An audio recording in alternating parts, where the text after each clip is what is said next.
Your writing, obviously you've written two copies now of NLP at Work.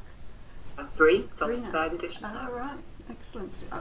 Are you writing anything else, or have you got any other books planned? Yes, I promised my publisher a spec of something else very soon.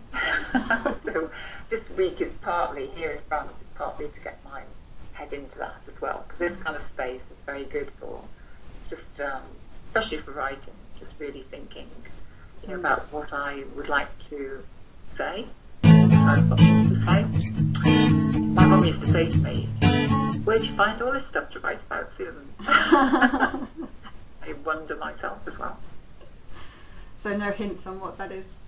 Well, it's very, it's very likely to be around, it's like, well, what really makes a difference in coaching? And I've done a lot of modelling with Frank Farrelly and provocative coaching. And the way that Jean Early coaches is at an identity level and purpose level. And that's quite different, again, to some of the techniques-based coaching, and using modelling as the basis for coaching. So it's probably going to be along those lines.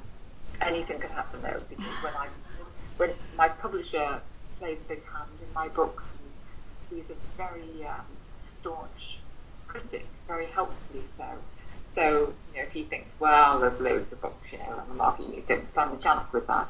But he has asked me to do this spec now. So, yes, that's where my mind is at the minute. Oh, good. Well, and I do find that on the provocative, there's really not so many people who spent time with Frank. Nick Kemp has. I've been hanging around Frank Farrelly for 20 years. And there's a few other people, but it's a bit like the situation I was in when I raised NLP at Work, is that my timing was ahead of the game really for NLP and business. Not really anybody else had done that then. And in some ways it's the same with provocative coaching. And Frank himself's 80 now, so